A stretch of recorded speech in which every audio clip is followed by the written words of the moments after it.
Imagine waking up one morning and realizing the world might not see another sunrise.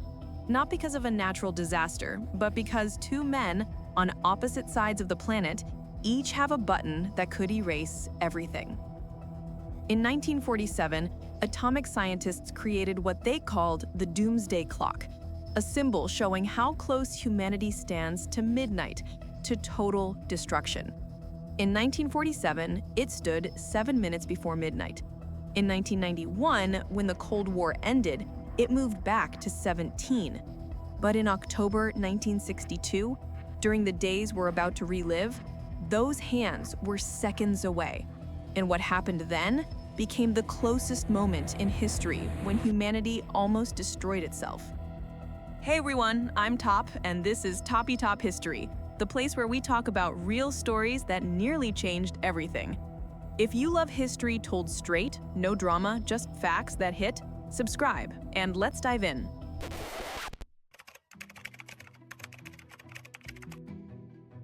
After World War II, the alliance between the United States and the Soviet Union collapsed, almost instantly.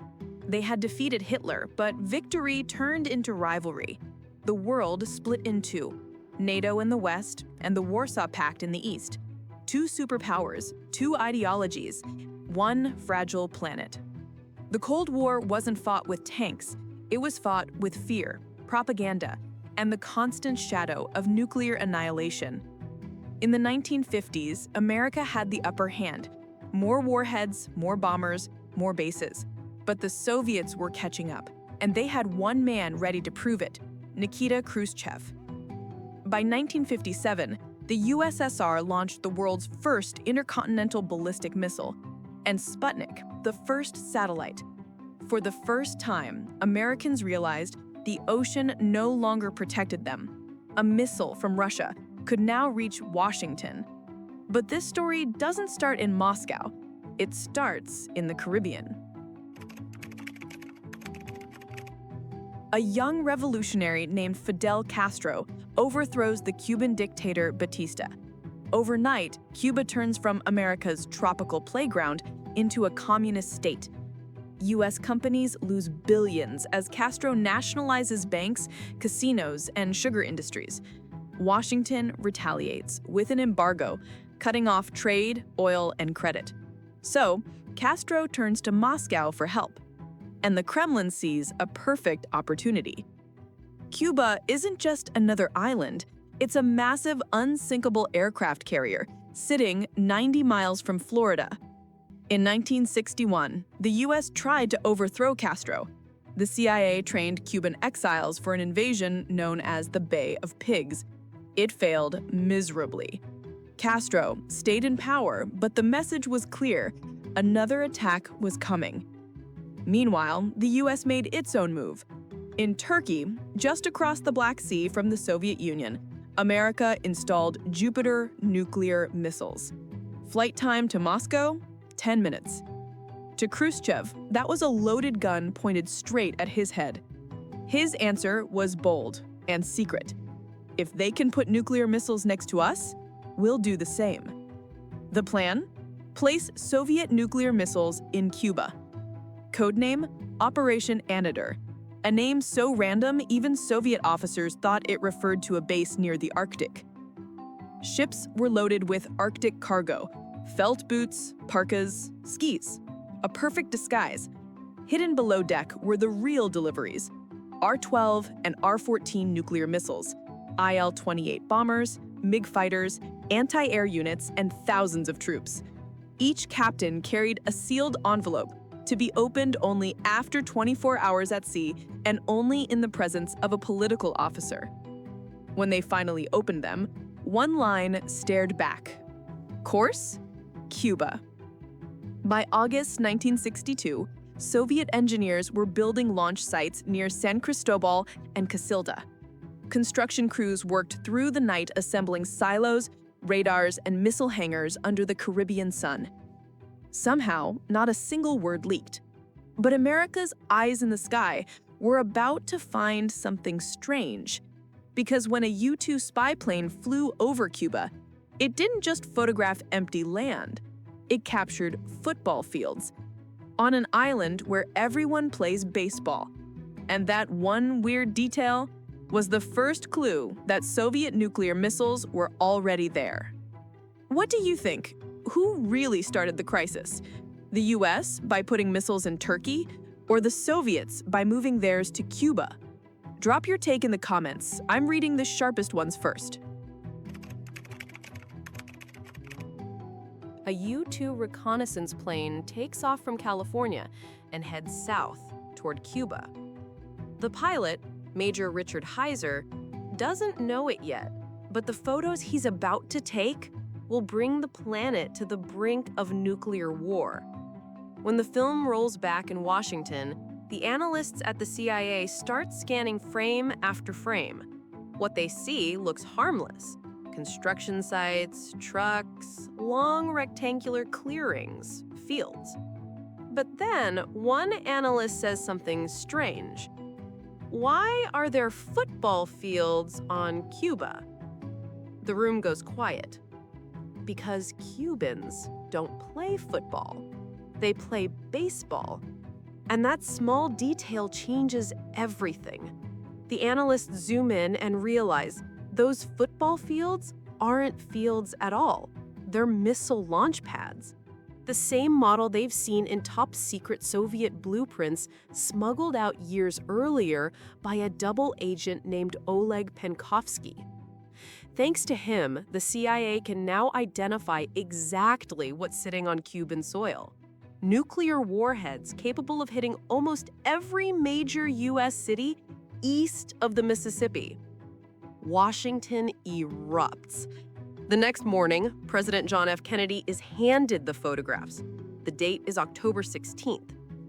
At 8:45 a.m., Kennedy calls an emergency meeting of his top advisors, the Executive Committee of the National Security Council, or simply ExComm. The mood in the room is electric, the stakes unthinkable. "We can't let those missiles stay," one general says. "Then we strike," another answers. The options are brutal and simple. 1. Bomb the missile sites before they're ready. 2. Invade Cuba and overthrow Castro once and for all. 3. Blockade the island, cutting off any further Soviet deliveries. Kennedy listens quietly. He knows every choice could trigger a nuclear response. A bombing could kill Soviet soldiers, meaning the Soviets would strike back. An invasion could spark a war not just with Cuba, but with Moscow itself. So, Kennedy decides on what he calls a quarantine, a naval blockade, not to attack, but to isolate. Any Soviet ship approaching Cuba would be stopped, searched, or turned back. Officially, it's not an act of war, but everyone in the room knows it's as close as you can get. Still, before Kennedy can act, he wants to know one thing. Do the Soviets admit it? On October 18th, the president meets with the Soviet ambassador Anatoly Dobrinin and Foreign Minister Andrei Gromyko. Cameras flash, smiles are exchanged, but behind closed doors, the tension is suffocating. Kennedy asks about the reports. Are there offensive weapons in Cuba? Gromyko shakes his head. Mr. President, the Soviet Union has sent nothing but agricultural equipment.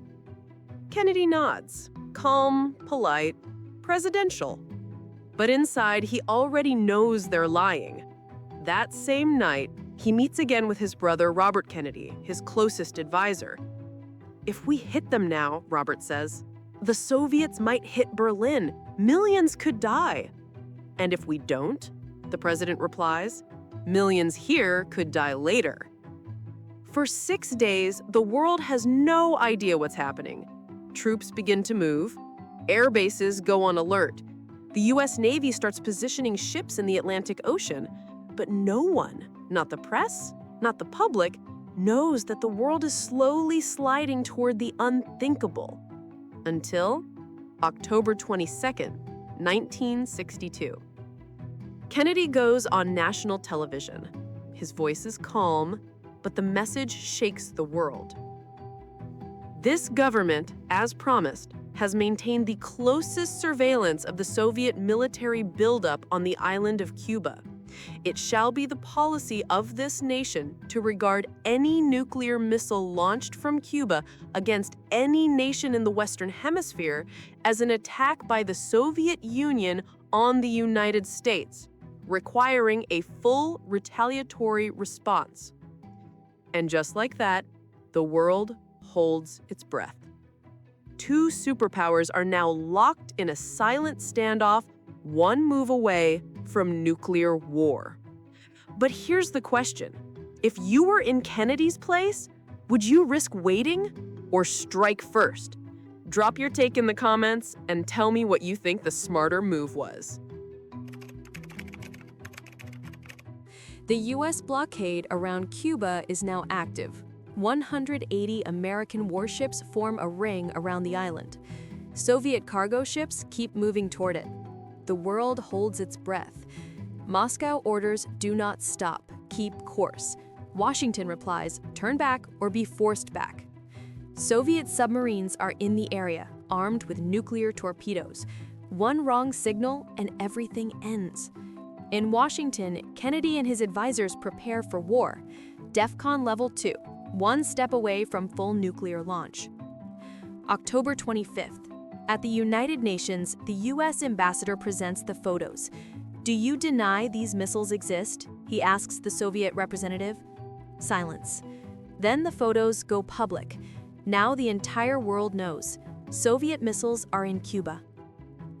October 26th. Khrushchev sends a private message to Kennedy. It's emotional, almost desperate. Remove your missiles from Turkey. Promise not to invade Cuba. In return, we'll remove ours. The next morning, a second message arrives, harder, colder. Moscow demands guarantees. The tone changes from plea to threat. And then, everything almost collapses. A U-2 spy plane is shot down over Cuba. The pilot, Rudolph Anderson, is killed. Kennedy's generals demand retaliation. They fired first, one says. It's war. But Kennedy refuses. We're not starting the last war of mankind, he says quietly. That same day, another American U-2 strays over Soviet airspace in the Arctic. Soviet fighters scramble to intercept, one spark away from disaster. And then, deep under the Caribbean, it nearly happens. U.S. destroyers locate a Soviet submarine, B-59, and begin dropping practice depth charges, trying to force it to surface. Inside the sub, chaos. No contact with Moscow, no oxygen. The crew believes the war has already begun. The commander orders to arm the nuclear torpedo. It takes 3 officers to agree. 2 say yes. 1 man says no. His name is Vasily Arkhipov. His single vote stopped a nuclear strike. That decision likely saved the world.